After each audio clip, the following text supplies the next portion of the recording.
بسم اللہ الرحمن الرحیم۔ اسلامک ڈیجیٹل ہب کو دیکھنے اور سننے والے معزز خواتین و حضرات، السلام علیکم۔ ایک دن فرعون اپنے محل میں چین کی نیند سو رہا تھا کہ ایک دم گھبرا کر اٹھ گیا۔ فرعون نے ایک دردناک خواب دیکھا جس خواب نے اس کی نیند کو اڑا کر رکھ دیا۔ یہ ہیبتناک خواب دیکھ کر اگلے دن فرعون نے سب نجومیوں کو اپنے دربار میں اکٹھا کیا اور اپنے خواب کی تعبیر بتانے کو کہا۔ فرعون نے نجومیوں کو بتایا کہ اس نے یہ خواب دیکھا ہے کہ بیت المقدس سے ایک آگ ظاہر ہوئی ہے جس نے تمام قبطیوں کو جلا کر راکھ کر دیا ہے، جبکہ بنی اسرائیل کے مسلمانوں کو کچھ بھی نہ کہا۔ چنانچہ تمام نجومیوں نے اپنے علم کا استعمال کیا اور اس خواب کی تعبیر نکالی۔ نجومیوں نے فرعون کو یہ تعبیر بتائی کہ بنی اسرائیل میں ایک ایسا بچہ پیدا ہوگا جو تمہاری سلطنت کو تباہ و برباد کر دے گا اور خود تمہاری سلطنت پر قابض ہو جائے گا۔ چنانچہ فرعون نے یہ سن کر اپنی سلطنت کے چھن جانے کے خوف سے قبطیوں کو یہ حکم دیا کہ بنی اسرائیل کے ہر گھر کی نگرانی کی جائے اور جس گھر میں بھی بچہ پیدا ہو اسے قتل کر دیا جائے۔ بنی اسرائیل کے مردوں کو روک دیا جائے کہ وہ اپنی عورتوں کے قریب بھی نہ جائیں۔ فرعون کا حکم ہوتے ہی بنی اسرائیل کے ہر گھر کی نگرانی ہونے لگی اور بنی اسرائیل میں جو بھی بچہ پیدا ہوتا اسے قتل کر دیا جاتا۔ لیکن اللہ تبارک و تعالیٰ نے تقدیر میں جو کچھ لکھا تھا وہ تو ہو کر ہی رہنا تھا۔ اسی قتل غارت کے دوران اللہ تعالیٰ کی قدرت سے 2 بچے ایسے ہوئے جو اس قتل غارت سے بچ گئے۔ مزید اللہ تعالیٰ کی قدرت یہ کہ ان میں سے ایک بچہ فرعون کے گھر میں پرورش پانے لگا اور دوسرا بچہ جس کو بچانے کے لیے اس کی ماں نے ایک دور پہاڑ پر چھوڑ دیا تھا، اس کی پرورش کے لیے اللہ تبارک و تعالیٰ نے اپنے سب سے مقرب فرشتے کی ڈیوٹی لگائی۔ چنانچہ حضرت جبریل علیہ السلام ہر روز اس بچے کے پاس آتے اور اس کے منہ میں اپنی انگلی داخل کرتے۔ اس انگلی سے بچے کو خوراک اور دودھ ملتا جس کے ذریعے اس بچے کی نشو نما ہونے لگی۔ وقت اسی طرح گزرتا گیا اور وہ دونوں بچے جوان ہو گئے۔ اتفاق سے دونوں بچوں کا نام موسیٰ تھا۔ فرعون کے گھر میں جس بچے نے پرورش پائی وہ بڑا ہو کر اللہ تعالیٰ کے مقرب نبی حضرت موسیٰ علیہ السلام بنا، اور جس کی پرورش اللہ تعالیٰ کے مقرب فرشتے حضرت جبریل علیہ السلام نے کی تھی وہ بڑا ہو کر بدبخت سامری جادوگر بنا۔ پیارے دوستو، جب فرعون کا ظلم و ستم حد سے بڑھا تو اللہ تبارک و تعالیٰ نے اپنے پیارے نبی موسیٰ علیہ السلام کو یہ حکم جاری کیا کہ وہ اپنی قوم کو لے کر مصر سے روانہ ہو جائے، اور اللہ تبارک و تعالیٰ فرعون پر دردناک عذاب نازل کرنے والا ہے۔ چنانچہ حضرت موسیٰ علیہ السلام اللہ تعالیٰ کے اس حکم کی تعمیل کرتے ہوئے اپنی قوم کو لے کر مصر سے روانہ ہو گئے۔ جب موسیٰ علیہ السلام اپنی قوم کو لے کر دریا نیل کے قریب پہنچے، فرعون کو خبر ملی کہ موسیٰ علیہ السلام اپنی قوم کو لے کر مصر سے روانہ ہو چکے ہیں۔ یہ خبر سنتے ہی فرعون نے اپنے لشکر کو تیار کیا اور اسے حکم دیا کہ بنی اسرائیل کے تمام مومنین کو اور موسیٰ علیہ السلام کو قتل کر دیا جائے۔ چنانچہ فرعون کا لشکر موسیٰ علیہ السلام کے لشکر کے تعاقب میں ان کے پیچھے چل پڑا۔ ادھر جب بنی اسرائیل کے مومنین اور موسیٰ علیہ السلام دریا نیل کے کنارے پہنچ گئے تو حضرت موسیٰ علیہ السلام نے اللہ تبارک و تعالیٰ سے دعا کی اور دریا نیل کے اندر سے راستہ طلب کیا۔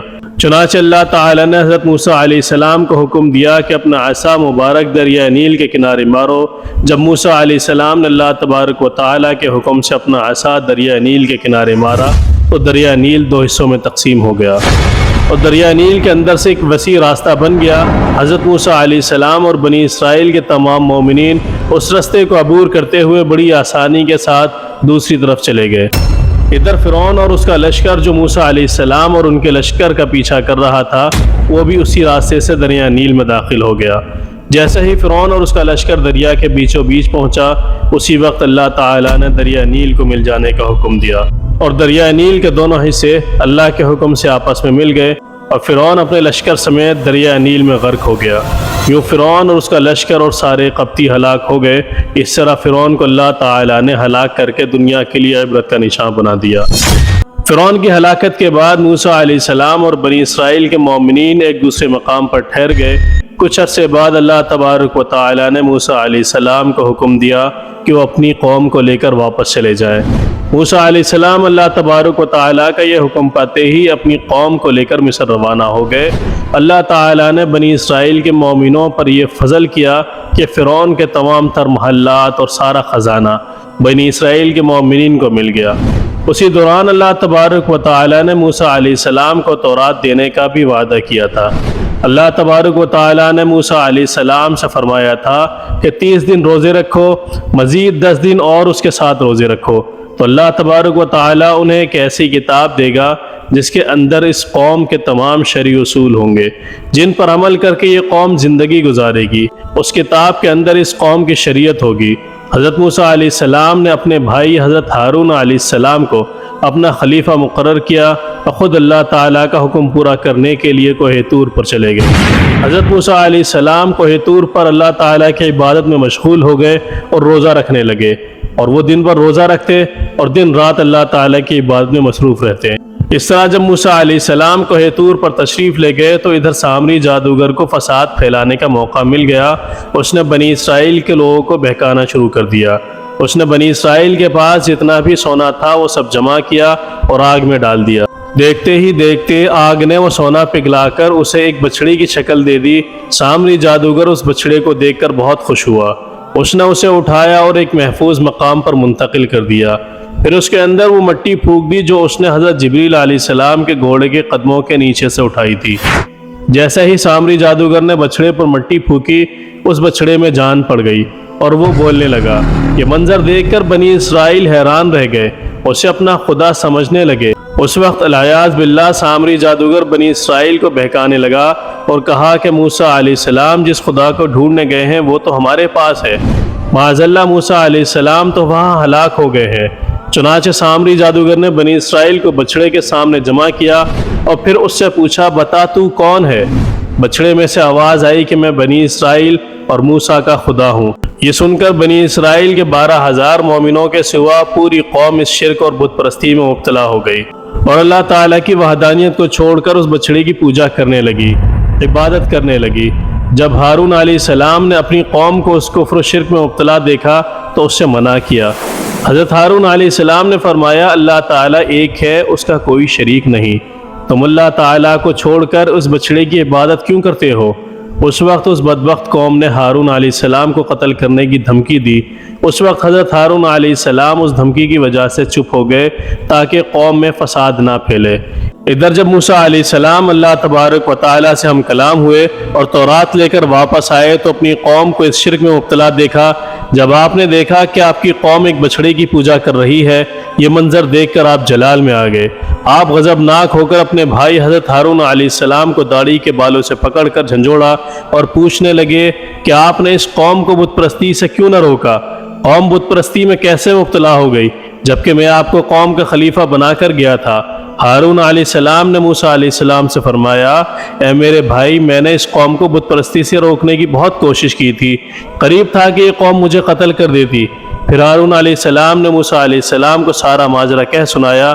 آپ کی قوم موسیٰ سامری کی وجہ سے بت پرستی میں مبتلا ہوئی ہے۔ یہ ساری قوم سامری جادوگر کی وجہ سے بچڑے کی پوجا کرنے لگی۔ جب موسیٰ علیہ السلام نے سامری جادوگر سے پوچھا کہ تم نے یہ شرک کس وجہ سے کیا، تو سامری جادوگر نے جواب دیا، میں نے یہ شرک اپنے نفس کو ابھارنے کی وجہ سے کیا۔ یہ بچڑا ہی ہمارا رب ہے اور ہم اسی کی پوجا کریں گے۔ اس وقت موسیٰ علیہ السلام نے غضبناک ہو کر موسیٰ سامری کے لیے دردناک بددعا کی۔ اللہ تبارک و تعالیٰ نے موسیٰ سامری کو ایک ایسی دردناک بیماری میں مبتلا کر دیا کہ وہ ساری زندگی یہی کہتا رہا کہ میرے قریب مت آنا، مجھے ہاتھ مت لگانا۔ اللہ تعالیٰ نے اسے اس دردناک بیماری میں مبتلا کیا تھا کہ جب بھی کوئی اسے ہاتھ لگاتا تو وہ سخت بخار میں مبتلا ہو جاتا۔ اس طرح سامری جادوگر ساری زندگی جنگلوں کے اندر بھٹکتا رہا اور اسی موذی بیماری میں تڑپ تڑپ کر ہلاک ہو گیا۔ ادھر حضرت موسیٰ علیہ السلام نے اس بچڑے کو توڑ پھوڑ کر ٹکڑے ٹکڑے کر دیا جسے سامری جادوگر نے بنایا تھا۔ اس کے بعد حضرت موسیٰ علیہ السلام نے اللہ تبارک و تعالیٰ کی بارگاہ میں دعا کی اور اپنی قوم بنی اسرائیل کے اس گناہ کی معافی طلب کی۔ اللہ تبارک و تعالیٰ نے موسیٰ علیہ السلام سے ارشاد فرمایا کہ اس گناہ کی معافی صرف اس صورت میں ہو سکتی ہے جب بنی اسرائیل کے وہ تمام لوگ جو اس کفر و شرک میں مبتلا نہیں تھے وہ اپنے ان تمام عزیز و قارب اور رشتہ داروں کو جو اس گناہ میں مبتلا تھے انہیں اپنے ہاتھوں سے قتل کر دیں۔ اس طرح بنی اسرائیل کے وہ لوگ جو اس گناہ میں مبتلا نہیں تھے انہوں نے اپنے ہاتھوں سے اپنے عزیز و قارب کو نیست و نابود کر دیا۔ اس طرح اللہ تعالیٰ نے اس بدبخت سامری جادوگر کو ہلاک کیا اور اس شرک میں مبتلا قوم کو دردناک سزا دی۔ اللہ تبارک و تعالیٰ سے دعا ہے کہ وہ ہمیں شرک جیسی غلاظت سے محفوظ فرمائے۔ اللہ تبارک و تعالیٰ کی وحدانیت پر یقین رکھنے کی توفیق عطا فرمائے۔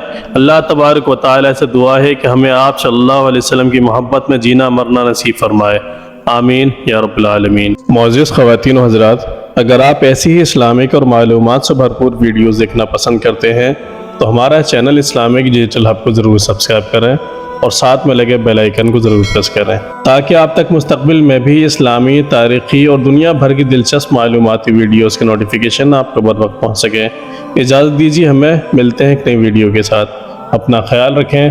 اللہ تعالی ہم سب کا حامی و ناصر ہو۔ السلام علیکم ورحمۃ اللہ وبرکاتہ۔